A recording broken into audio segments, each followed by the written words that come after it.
takut misalnya disingkirkan dari komunitas kita atau dari pekerjaan kita dimanapun itu. Tapi Tuhan mengatakan kita harus menjaga pikiran kita harus menjaga perkataan kita harus menjaga perbuatan kita agar kita sebagai orang Kristen justru tidak melakukan hal-hal yang mempermalukan Tuhan kita. Itu dikatakan hidup tanpa cacat dan celah. Bagaimana dan sampai kapan kita harus melakukan itu, hidup tanpa cacat dan celah? Sampai Tuhan datang untuk kedua kalinya. Itu artinya kita harus tetap setia menunggu Dia, meskipun itu harus kita lakukan seumur hidup kita. Karena kita nggak tahu kapan Tuhan datang. Tuhan datang kembali berarti kesetiaan kita itu adalah bersifat maraton, bukan bersifat jangka pendek atau sementara atau kalau misalnya lari itu sprint yang pendek. Tapi kita itu harus menunggu Dia dengan setia, dalam hidup dengan setia di dalam Dia seumur hidup kita, sampai garis finish itu dinyatakan Tuhan bagi kita masing-masing.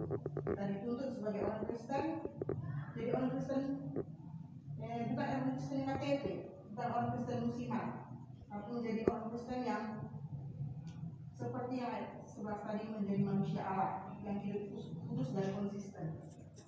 Bapak Inang, yang terakhir itu dikatakan adalah Allah adalah Allah di atas segala raja.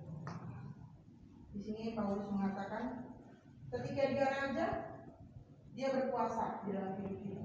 Kalau Allah adalah raja, kita nggak boleh takut pada penguasa dunia apapun, karena Dia raja.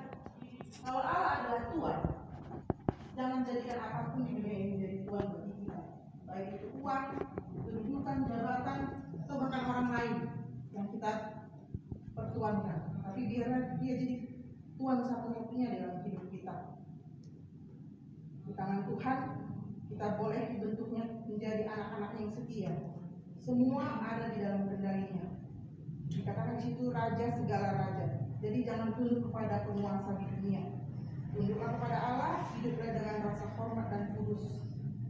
Karena itu Bapak Inang, firman malam hari ini dikatakan mengajarkan kita bahwa keseluruhan hidup kita ini, mulai dari kita lahir sampai kita menutup mata, sebenarnya kehidupan kita ini adalah ibadah untuk memuliakan nama Tuhan, bukan untuk kemuliaan diri kita sendiri, bukan untuk kemasyhuran kita, tapi untuk memuliakan nama Tuhan, baik di dalam pekerjaan kita, baik di dalam keluarga kita, baik di dalam pelayanan kita.